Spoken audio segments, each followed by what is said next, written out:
Hey there, guys. Thanks for joining us and tuning in. Welcome to the studio. It's the Hidden Entrepreneur Show, and it's your host, Josh Cary. What do you think of when you hear the word leader?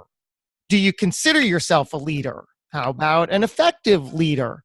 Well, whether you're running your own business as an entrepreneur or working with your family to create a positive and productive environment, you need to lead. Our guest today has created his own success coaching system, and he works with clients all across the land to help them lead better and be better. He's also a leadership development coach with the John Maxwell Team. Who doesn't love John Maxwell? Help me welcome to the show right there. It's Reid. What's going on, Eric? Hey, thank you. I love that. I felt like I was supposed to come out from the red curtain or something there. I love that visual too. We can go down that path. So I said that you were you're a leadership development coach with the John Maxwell Team. I know, John Maxwell's books. He literally wrote the books on leadership, right? What is your involvement and participation there? Thank you. So John Maxwell, for anybody that doesn't know, is recognized as the leader's leader by Forbes magazine, Inc., Entrepreneur. He is the leadership guru. He's 77 years old. He's written 80-some books on the topic. I think we can fairly give him that credit.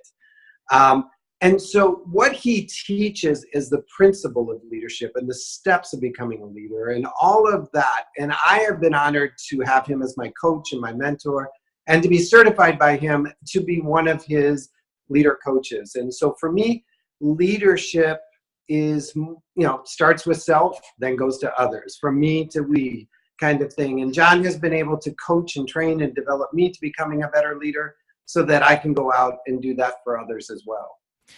Let's dig into that word lead and leader and leadership, because I know personally for decades when I was cowering in the corner, stuck behind fear, the last thing I felt like I could do is lead.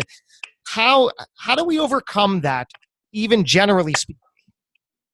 Well, and a lot of that is perception. Is we think of leaders as having to be pinnacle people, like, cameras always on, paparazzi jumping out of the bushes to get them. Whereas leadership begins with self. And when you take ownership of self, ownership of life, responsibility for the direction you want to go, and you begin to lead yourself in that direction, empower yourself and encourage yourself, and 15 laws of growth kind of thing. If you understand that first, when I begin to lead myself effectively in the direction that I want to go, people will naturally follow that. We've seen it in organizations where it's not the boss that gets all the respect. It's sometimes the secretary at the front desk. Because she is so grounded in her self-leadership, people automatically respect and want to follow and be influenced by her. And leadership is really that, being able to influence people into a higher place. And is it true, like I said, it's not just in the workplace, the way you just defined it. Me as a family man, as a husband, as a father, certainly I'm, whether successfully or not, I'm exhibiting a leadership position, yes? Very much. And if you could see my office, I have a quote on the other side of the wall that says, leadership begins here, and it's an arrow pointing down. And it reminds me that leadership begins right here, like in my house, at my dinner table, between me and my spouse, with my family. Because if I can't do this, then I have no business doing it anywhere else, and the hardest job, and it's true, as a dad, is to be able to lead yourself into being an effective and positive dad, but also to lead your kids sometimes. Yeah, I would like to know that secret.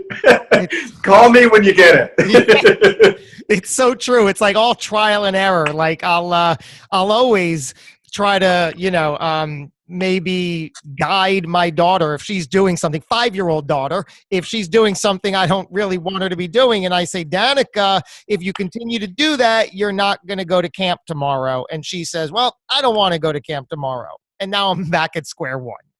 Well, and see, I would jump into a coaching moment. That's management because you're trying to manage a behavior. What I would say is modeling and influencing, like, well, if we didn't do that, what do you think would happen? Or how could we do what you're doing in a way that doesn't impact people or the house or the negative or the furniture negatively? You have to lead them into a level of awareness that they are part of something bigger, even if it's their own something bigger. Like, Danica, I told you that if we color on the walls, I'm going to have to spend all day tomorrow painting it, and you had asked me to do this with you tomorrow. So are your actions in alignment with what you want to have happen in your life? Now, I know that sounds really big and complicated for a 5-year-old, but I'm trying to teach my 9 and 8-year-old, you are responsible for everything that comes into your life through your actions. Now, granted, you're a 5, an 8, and a 7-year-old, or 8 and 9-year-old, but you realize the fact that what you did now costs something, and are you prepared to pay it? Versus sometimes parenting, we go into this management role, trying to manage the behavior, manage the voice, manage that. And I see that in companies where they try and manage the individual. And as a parent, we want to raise up children that we would want to hang out with at a dinner party when they're 20s and 30s and 40s. And to do that, we've got to guide them in a direction that they're going to become the kind of people that we would want to hang out with when they're in their 30s and 40s. If we focus on managing them, then we're going to have to be in that manageable relationship with them when they're 18, 21, and 30. And I don't want to manage my kid's life when they're 30. I want to keep going down this path because it's so relevant and so enlightening to every facet of life I see. So if Danica, 5 years old, is jumping on the couch, and I clearly don't want that happening for a variety of reasons. It's not good for the couch. It's certainly not good for her. It's not a good action. So instead of saying, hey, if you keep that up, I'm going to take away your toys, or you're not going to get this, or you're not going to do that. That's management, you're saying. Right. You're not going to get the promotion. You're not going to get the bonus check. You're not going to get the time off that you need. All of those punishments, takeaways, don't require me to take responsibility, because when it's over, I can go like, I got the worst boss in the world. Every time I come into the office, he's taking away my pay. He's taking away my time off. He's not buying the donuts like he promised. And you end up in this confrontational adversary relationship with employees, team members, family members, and Danica, because she's like, and I know you've heard it because I've heard it, I don't like you. Or you're being a mean dad. And I'm like, look, I don't care about being a mean dad. I don't care about being liked, because if this is about being liked, I flunked that like the first 10 minutes after you came into my life. This is about me leading you, influence. And remember the influence word. This is about me influencing you to make better decisions, more responsible decisions. Now, granted, 5-year-old age appropriate. But when I'm in a leadership role in a company or in a team or in an organization, or even if I'm developing my own business and I'm a solopreneur, I'm still influencing my clients or potential customers on behaviors and reciprocity. And so I need to influence them, because if I try and manage my employees or manage my clients, I'm always in this downward pushing motion of holding the status quo, and it's not going to grow. Genius. So many levels. I love how you connected it right to the office environment. So as an example, I now clearly see the management style. So now if Danica is jumping on the couch, I clearly don't want that happening. So now I have to put it in such a way that shows her, is it about a benefit to her or something that now I'm going to have to do that could affect her? You could, and again, this is a really small example because it's a 5-year-old, but I would say, Danica, why are you jumping on the couch? And she's going to say, because it's fun, or my hair bounces and I like that. Great. I understand what you want, because I'm never going to take away what you, so for you, bouncing on the couch is fun. Yes. Well, could we find a different place, a different way of having that much fun without being disrespectful to the rules of the house, to our core values? And this is a big thing I work with families a lot on is, does your family have core values? And you're going to say, oh, yeah, of course, we would. I'm like, show them. And they're like, what do you mean show them? I'm like, where are they written down? Because when I go to the community pool, there's a list of 15 values or rules that we live by before we go into the community pool. Where is your family's core values written down? So Danica, one of the values that we have in this house is that we respect things, or we respect people. So Danica, I understand that you're having fun bouncing on the couch, and I love to hear you laugh, and it makes me happy as a dad to see your joy. But is that in alignment with our family value? Well, no, because it's not respecting things. How can we bring that fun into an alignment with our values? And then the same thing in the company. If a value is treating employees or treating clients or treating customers as number one, how is the behavior that I'm seeing displayed reflective of that company core value? And how can we bring that behavior, that culture, more in alignment with that company core value? Incredible. Thank you for all of that detail. So you're going home and writing down core values, aren't you? Honey, we have a little thing to write down tonight. So you're a success coach, clearly a few minutes into this discussion, a phenomenal one. Who can't tell that? So if you were to ask anybody, do you want to be successful? On paper, of course, they're going to say, well, yes, I do. I spend every minute of every day going for that and wondering why I don't feel that way or it's not happening. So everybody wants their version of success. What is stopping us? So the answer was in your question. You said everybody is going towards that or seeking it. And you made it an outward, distant future event and the expression of what it was. Whereas what I believe and what I try and encourage people is that the success is in the now. Being able to connect with Danica in the middle of bouncing up and down on the couch and bring that core value, bring that lesson, bring that moment into being and utilize it fully, that's success. And when we pile up a series of those kind of moments, we live a life of success. Instead of believing that as soon as we get the biggest trophy, the most sales, the cover of a magazine, we're now in success. Well, I've worked with people who have devoted an entire energy of life and finances and resources to getting a Grammy or an Emmy or a big award. And then they're like, now what? Because everything else was forfeited. They skipped those Danica moments on the couch in pursuit of something bigger that they thought was far off and in the distance. And now they're trying to recover and go back to those kind of things. So when I think of success, when I speak of success, and when I coach and train people, it's like, yes, we have a big goal, we have a big vision, we have a mission and a purpose and a passion. But if we can't be in it each and every moment of the day or attempting to, then we're living out of harmony with what success really means. Such a great line that you said, success is in the now. And only recently have I really began to understand what that means, living in the now. Are you familiar with the author Eckhart Tolle? He's over on my bookshelf behind us somewhere. Absolutely. I completely devoured A New Earth.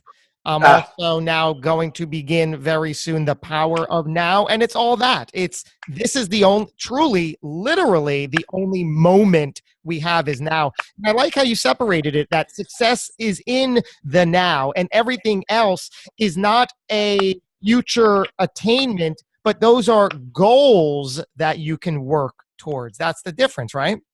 Yes. And so Eckhart Tolle, for those that aren't familiar, is a wonderful thought leader, a brilliant man that speaks a lot about becoming consciously aware of our current placement.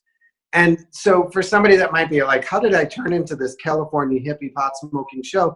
What I want you to understand about the power of now and the understanding of now is even in the expression of now, the next is being altered. And then that altered and altered and altered. So when we become so focused on next Tuesday, I'm going to do this, the events between now and next Tuesday are going to so dramatically they're going to alter the Tuesday that you're seeing in your mind, that it won't even exist. And so we end up in this exhausted energy cycle of chasing something that for a fixed moment exists, and we try to hold time in that place. And that's why I sometimes get discouraged when people say, my goal for 2020 is this. And I'm like, how can you hold time January 1st, 2020 in such an absolute rock solid place, but yet everything around you shows that it's growth and change and alteration? Now, it's okay to say by 2020, I'm going to achieve this, and then walk backwards and say, between now and then, I'm going to invest, I'm going to grow, I'm going to develop, I'm going to be present in every moment between here and there that is in alignment with what I want 2020 to look like. And I'm not going to become distracted by the things that aren't in alignment with that. I got to see how you as an individual got to this point. Incredible mind. Take us back to the beginning, if you will. The Eric Reid as a young child growing up. What was that home life like? First, I have to preface the story with great respect for my stepdad. Love him, honor and cherish him. He came from a broken situation, and that was the tool set that he came into being a dad. And so his story was that he grew up during World War II. His family had returned to Germany to take care of a grandparent, got trapped in the war behind the wall in Nazi Germany. His father was shipped off to go fight the war. He was a 10-year-old kid left on the family farm, bombs and armies walking through his backyard every day. You can picture not a lot of fathering skills developed during that period. So when it came time for him to parent me, his process was discipline, discipline, perfection, perfection. Everything that he grew up in a German Lutheran mechanical engineer brain, that everything had to be perfect and on time and in line. And I have an issue. It's called auditory processing disorder. I struggle with spelling and words. I'm a visual, not, sometimes. And so I couldn't spell. I remember vividly, like throwing up crying tears. When you've cried so much, you can only puke after that because everything else is worn out. My mother and dad drilling me on the difference between which is which. The witch on a broom versus which choice are you going to make? And every time I thought I had it, they would be like, are you sure? And I would switch it. And then they'd be, are you sure? I would switch it. Or I would write a composition for the, you have to write a report. And my mother would write at the top, or my dad would write at the top, 22. And that meant there were 22 grammatical errors in it, or 22 spelling errors. And I'd have to go up to my room and find them. And then I'd come down, it might go down to 15, then up to 30, and down to 12. And for me, I shut down. I was never going to be able to write. I was never going to be able to speak. I was never going to be able to get a job application because I couldn't even spell my own middle name sometimes. And so I began to really believe what other people that I respected and loved set the bar at. They said, this is all you're going to do. This is all you're going to see. This is all you're entitled to because of your inability to separate which from which. And please don't get me started on there or two. Those like anybody that knows me knows that I just freak out over it. Well, at some point I had a choice. I'm like, okay, I'm going to live to the label applied, or I'm going to figure out who these people are that made the label and decide if they had the right to. And the more I discovered about the label makers, my mother and her story, and my stepdad and his story, I realized that, man, these people are broken. And they came to this relationship with me with the only thing that they had. And what they had wasn't exactly good or right. It was a survival skill for them, and they were doing it out of love. I was able to be like, wait a minute. I'm running around believing other broken people's stories about me being broken. Maybe I just need to let them be broken in their brokenness and let me be me. And so it wasn't a one moment kind of thing, but it was a starting to realize that we all have stories that are unseen. we all have a history, and especially as parents, I think we sometimes only put part of ourselves out there for our kids. And yet there's a whole life that happened before my dad became my dad. There was a whole life that happened to my mom before she became my mom.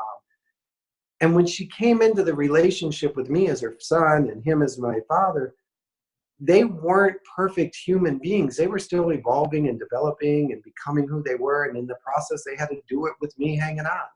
And so today, my stepdad and I, we're cool. We're fine. He wrote me a huge letter several years ago that I cherish, because it was basically an apology saying, hey, I may not have done a great job. Here's my story. And as soon as I was willing to listen to his story, I was like, man, you're forgiven. Grace, boom, dropped on you. Where is your birth dad? Well, we're still trying to figure that out. No, that's a family joke. My biological dad left the family when I was about 6 or 7, kind of hung around the edges, did the weekend kind of thing now and then. But by the age of 8 or 9, he was full-time gone, and he passed away several years ago. Again, a broken person. Now that I'm older and wiser, I can see that because his father left him when his father died when he was about 8 or 9, he thought that was the pattern. But I think the bigger lesson when I coach and counsel people is that they take so much of other people's story at face value. And if we slow down and look at it, and I mean, I'm sure between you, you probably look at people and like, man, now that I'm older, I can see who they really are. And I can see why they say things like that. My stepdad, in all love, man, he used to say some pretty harsh things. The nickname was, I was dumber than whale poop. I forgot, there's a 5-year-old in the room. I'm dumber than whale poop, which meant that I couldn't even get off the bottom of the ocean. I was like that dumb.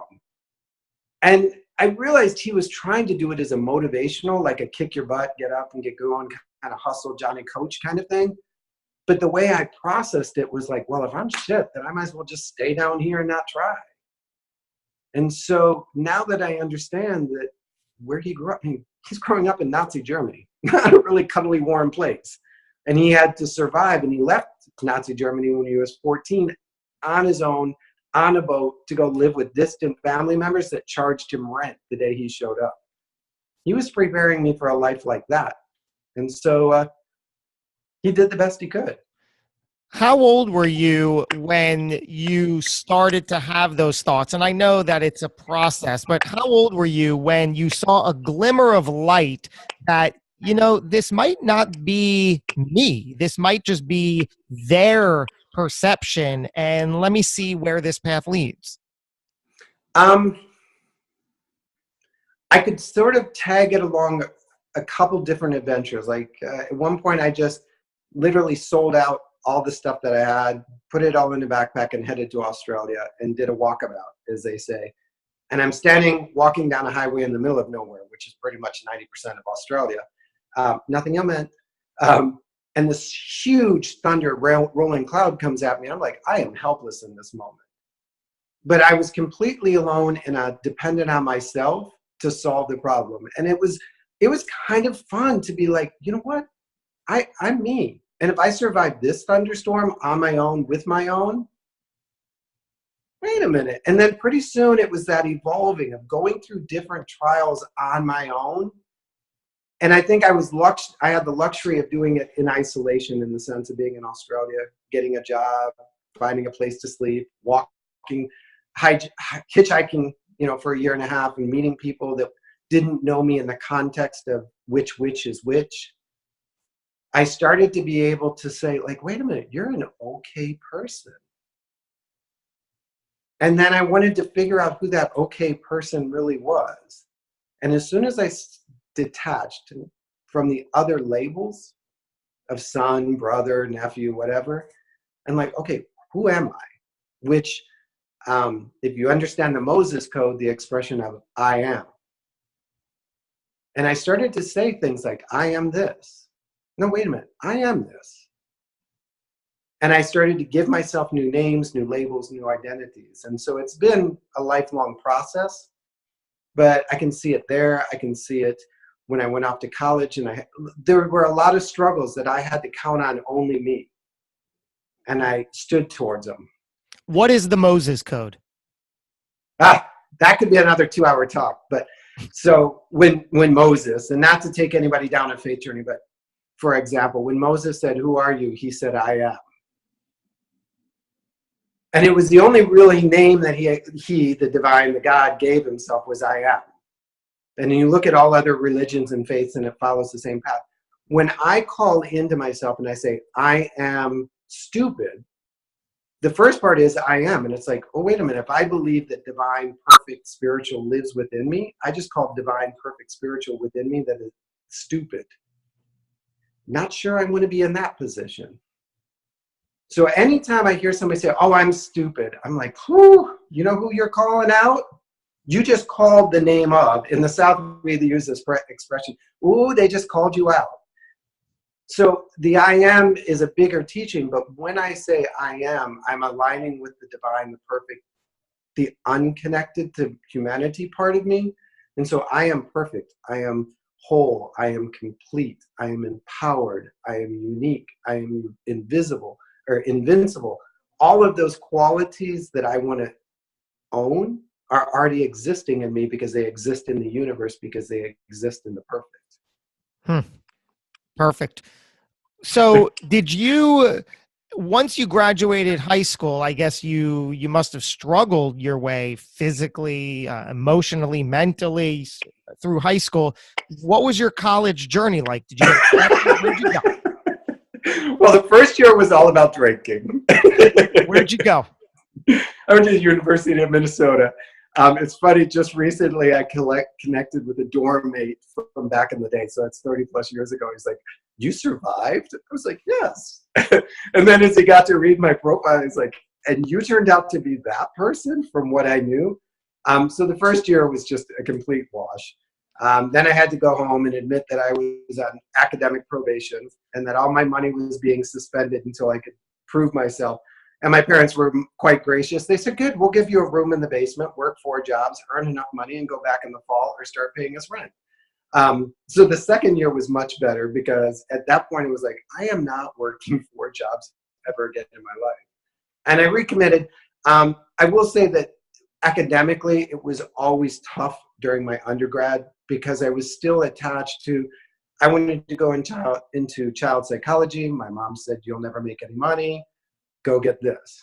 And so I was still, 20 something years old. I'm still willing to bend to other people's will. And then I stepped out, went into career life, went back and got my master's. But I think what I've learned is I was connecting to things that other people were passionate about for me. And it was being out of that alignment that caused so much educational disharmony. Because today I read a book a week, 200-page book a week, because it's something I'm passionate, I'm hungry, I'm tearing open and can't wait to get through. In college, it would have taken me a year to read that. So you have, as you said, an auditory processing disorder. And now I heard in passing, you said you got a master's? I did. And it was in an area and a topic that I absolutely love. Because when I left with my undergraduate, it was in biochemistry, not my passion, not my purpose, never utilized it, which is really kind of sad. But I went out and I worked in career world. And then I was like, man, I really want to go back to helping kids. I want to go back to helping families. I want to be involved in transforming people and lives. And I just feel that's where I belong. So I went back and I did family counseling, alcohol and chemical dependency, that type of track. So, and then I came out and went to work in foster care systems and services and supports for 20 plus years, in and around and above and between all of that. What were you telling me before we went on the air about something that we apparently all have, something called an undiagnosed disability? Well, I think in this age of labels, a kid walks in and they've either got a peanut allergy, an ADD, or autism on the spectrum scale from 0 to 5,000. And not to discredit any of those, but none of us are perfect. And none of us we can't be great in all areas. And sometimes we'll take on we'll have a physical disability. My daughter is disabled. Her disability appears obvious, though I think a lot of people overscale it. But for instance, I lived with a disability because of what my parents had said I was only able to live to, that I was only going to reach level 2 because of my spelling, my reading, and my writing, and all of that I was never going to get beyond that point. So therefore you are challenged or disabled, or not able to achieve in this area. And so I believed that, and I bought into that, and I accepted that as my limit. Like, I wanted to go to law school. You can't read. How are you going to ever go to law school? You're disabled in that area of reading, so therefore you're not able to accomplish this. And so I think sometimes when I say undiagnosed, until we start to figure out what's holding us back, breaking our dreams, not letting us step into our fullness, we're disabled. And whether that disability comes from something somebody said or a belief system, and there's a discussion between truths and beliefs, that what my father said about my ability to learn, I accepted as a truth, an absolute, a non-questionable decision. What I realized was, no, wait, that's his belief. And I can borrow it or reject it, just like the lawnmower from the neighbor. And so his belief does not need to be my truth. And that is where breaking that disability cycle comes from, breaking free of that belief system that other people have labeled us, that has disabled us from achieving our goals. How do you find yourself parenting today with the history that you were parented? Oh, I'm a horrible dad. I'm just going to put that out there. So anybody that's like tuning in going like, oh, look, super daddy nanny dad, I'm a horrible dad. What I do now know from my own experience is I will turn to him and go, did I tell you today? And he'll say, not enough. And that's our cue for, I love you. I will sometimes get in a pattern of being rushed and over scheduled and all of that I will sometimes step over my children, so to speak. Like, oh, they'll forgive me tomorrow. I'm doing this for them. So I'll put 5 rubber bands on my wrist, knowing that I've got to move them to the other side. And to move them, I have to take a moment and be present with my son or with my daughter, or say something kind, or be encouraging, or be uplifting.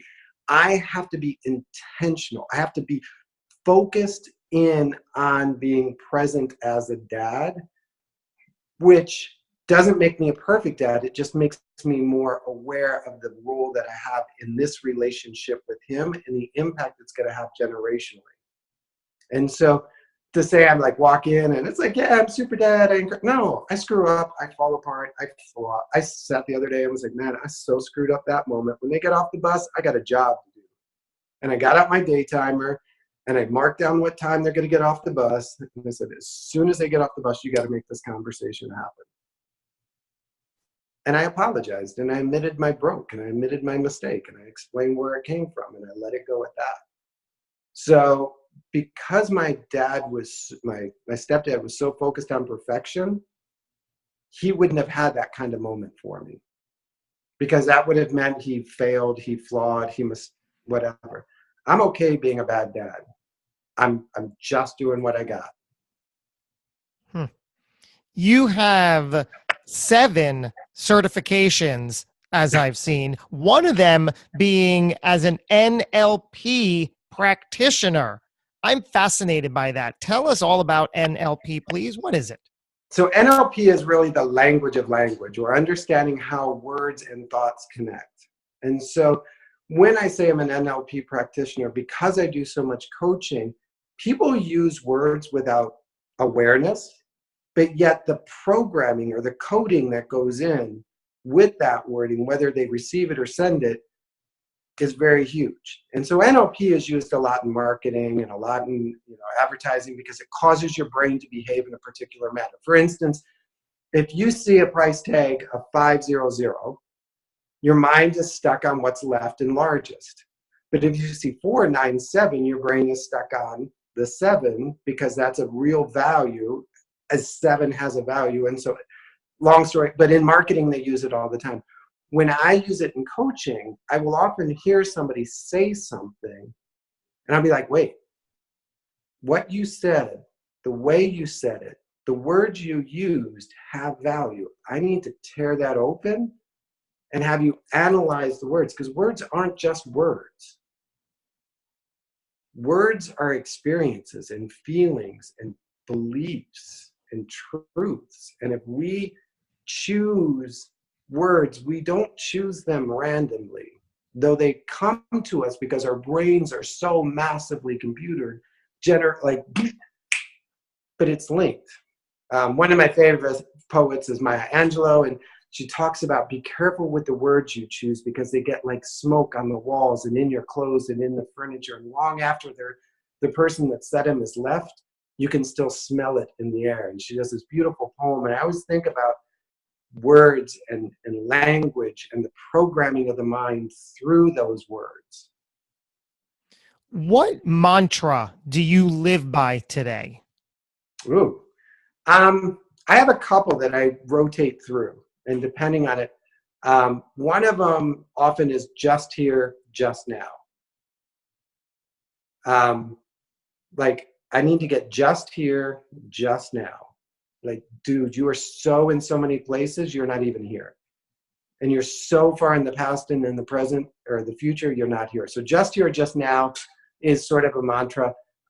Imagine the possibilities is always one, and it's been mine since I started working with youth, because that forces us to see past the current situation and into the possibilities. And then I am is probably, those are like my three go-tos during the course of the day. When I feel disconnected or when I feel angry or disappointed or frustrated, I know that feeling, and then I have to, I am greater than this moment. Yeah, I love the just here, just now.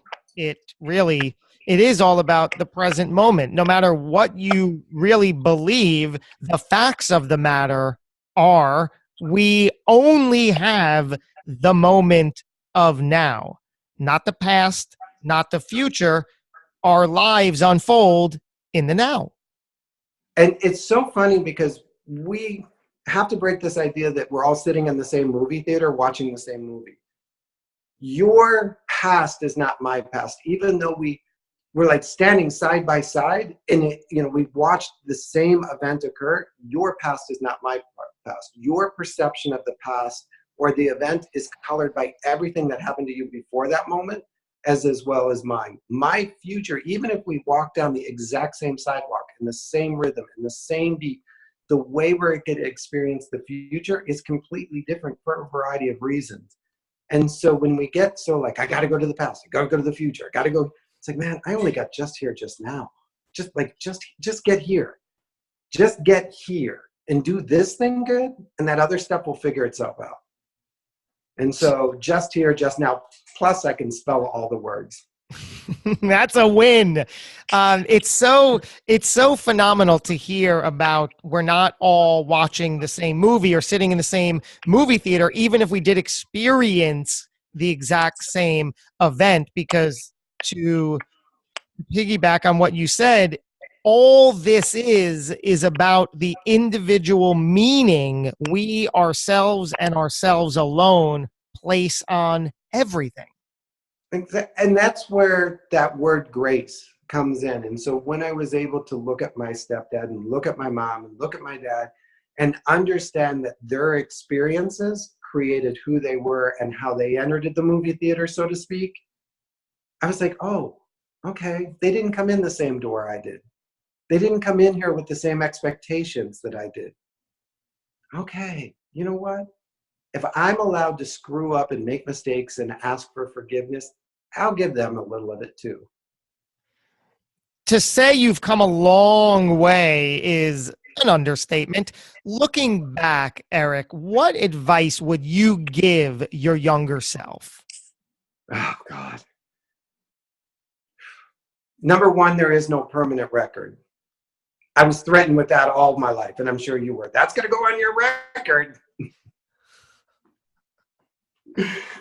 So one, there is no permanent record. And if you screw up, who cares? At least you were doing something. Wow. It's phenomenal. Do you believe that everything happens for a reason? I do, but I have to, when I teach on that, it doesn't happen to me, it happens through me. And what I mean by that is I called it towards me because I needed the lesson, the teaching, or I was prepared to move into it. When everything happens to a reason, I think sometimes people use that as a way of not taking responsibility. Like, oh, well, everything happens for a reason. I'm like, no, the car ran out of gas because you neglected to put fuel in the tank. Don't tell me it happened for a reason. It happened because you didn't take responsibility and you called that into your own life. And so when I say it happens for a reason, I think it happened. A good friend of mine, Becky, talks about divine appointments, and that we fill our calendar with so many appointments, but we forget to leave room for the divine appointments, the ones that are now due us from the universe. So everything happens for a reason, yes, but only when I'm open to receiving it and when I've been clear on calling it into. Speaking of the divine, are you spiritual or religious in any ways today? Yes, and I feel like I always give you a yes, but I live in the South. When people talk about religion and spirituality, it has a steeple and a cross on top and a set of rules and regulations that I sometimes get uncomfortable with because I've traveled so much and I have learned and studied with so many people. I accept that there is a great divine and that I am connected to and part of and part through, and that we all are, and that my journey is a gift from the great divine, whether you call it God or something else. And so when I see the series of light events through my life, I'm like, I see it. Okay, thank you for that lesson. Thank you for this. Thank you for that. Thank you. I get to experience, I forgot where I saw it first, but the idea that if we were spiritual what is it? We're spiritual beings having a human experience, not humans having a spiritual experience. If I was trapped in only spirit, could I ever touch a tree? Could I ever feel the warmth of the sun? All of those things are neglected to the spirit because it can't by spiritness. Could you ever know the hug of Danica without first becoming human and then discovering the joy of that? And so that is where I leave my life in spirit. What a beautiful callback to Danica. Thank you. Felt good to hear. Seriously. On that note, what do you believe happens when it's all over? Is it all over? Tell me. I mean, our journey here on Earth, what happens? So I believe that this is only part of the journey, just like changing from winter to spring clothing. I believe that when this part of this journey, the physical human experience, is over, that there's another level of learning, another level of growing, another level of experience. Whether that means heaven, or that means a reincarnation, or that means an evolution, I can't go there because I haven't finished just here, just now. And so when I get to that, then I'll figure out what I'm supposed to know, do, and be there. Any fear around that? No, because I can't believe, because of my personal belief in a divine and perfect and loving, that there would ever be, so God is a leader, whatever you want to label him. So he doesn't micromanage. He doesn't punish and control and push down like we talked about earlier. He leads us to our greatness and our bigness and our fullness. So why would the journey suddenly take a U-turn and say, well, I led you all this way to becoming a better, bigger person. Now I'm going to cut you off from that experience. I will leave you with this final question. Eric Reid. Yes, Eric Reid. How would you, sir, like to be remembered?